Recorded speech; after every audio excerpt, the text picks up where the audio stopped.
where we operated. We went through so many iterations of dispatch, and Henry was at the forefront of that. And for that we'll be eternally grateful. His legacy is still out there. All this stuff that we've done, we do now, is because of Henry's work, and the dispatchers up there like Jerry Neville, Steve Gregory, John Porcelli. But Henry was right in the mix, and I can tell you, every day I was in his office, he always had a smile on his face. In the worst of days, Henry made you feel good. That was Henry. Bad day, good day, same smile. And then when he retired, and we all go take our world trades at the medical, in our outpost here on Staten Island, who was the first face to greet you? Henry. So when you're going for a good visit or a bad visit, he had that smile on his face and made us all feel good. And for that, we are eternally grateful. And I can't think of a better person to give the Man of the Year award than Henry Dingman and his family. Please accept this award.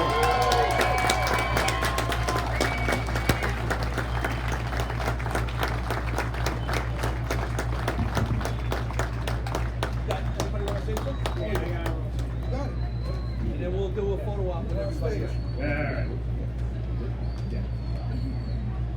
Good afternoon. For those who don't know me, I'm Henry Dingman, the proud son of a remarkable man. First and foremost, I'd like to express gratitude to the Tunnel Towers Foundation on behalf of my family for this incredible honor awarded to my father. My father was a simple man. He loved his family, friends, the fire department, and an open bar. So I would like to thank our family, friends, and everyone in attendance for joining us today to celebrate him in the way that he loved best. As I just stated, my dad was a simple man. He grew up with loving parents, his father a fireman and his mother a nurse.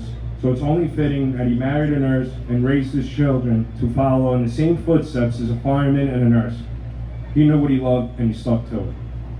My father also loved his country, which led him to enlist in the United States Air Force before starting his career with the FDNY.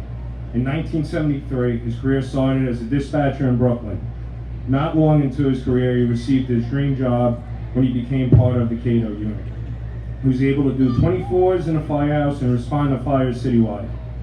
This dream of his was short-lived because of his dedicated work ethic, which led him to become promoted to supervising dispatcher sooner than he wished.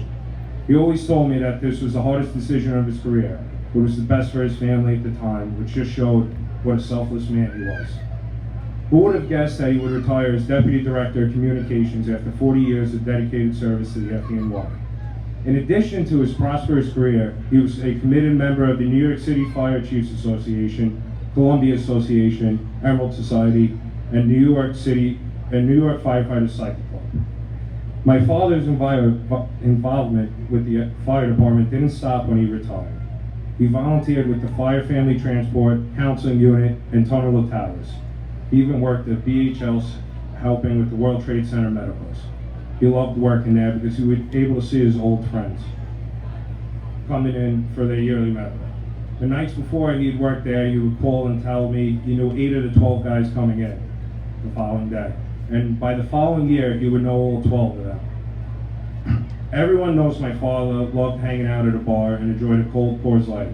So it was no surprise that he met the love of his life at Peggy O'Neill's. My father knew what he wanted and was engaged to my mother within 8 months.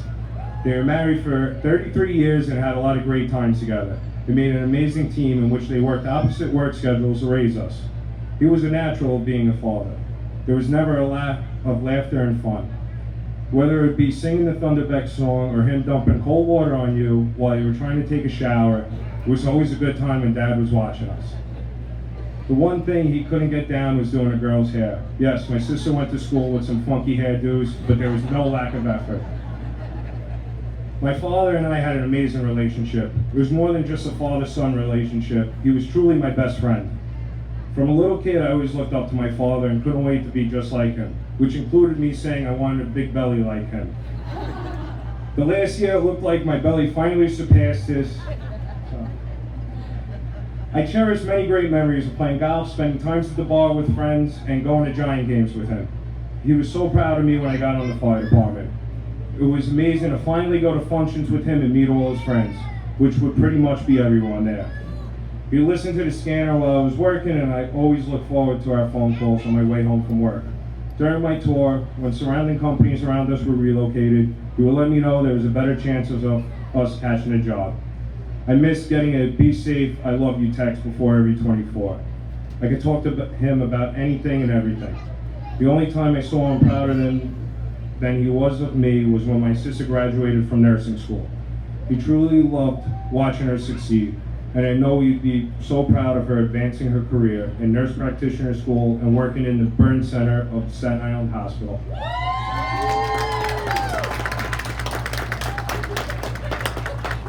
My father also loved his second daughter, my wife Dominique. I was nervous he wasn't going to approve of her since she's a cop and we're an FD family, but she won him over quick. We recently had a baby girl in April, and that was all he would ever talk about. Being how great a father he was, I could only imagine how great of a grandfather he would have been, especially after seeing how much he loved his granddaughter. But I truly believe that he was first due to meet Riley and to have her in his arms. She is so blessed to have him as her guardian angel. Over the past few months, when people would see me and my sister, they would tell me how proud my dad was of us, and how he was our #1 fan because he spoke so highly and frankly about us. But I talked to him every day. He loved and spoke so highly about all of you. He was everyone's #1 fan. He loved watching people succeed and helping in any way he could. To know my father was to love him. Thank you for this remarkable award and for allowing my father's legacy to live on. So let's raise a glass to Henny. You and your contagious smile are truly missed. I love you, Dad. Thank you.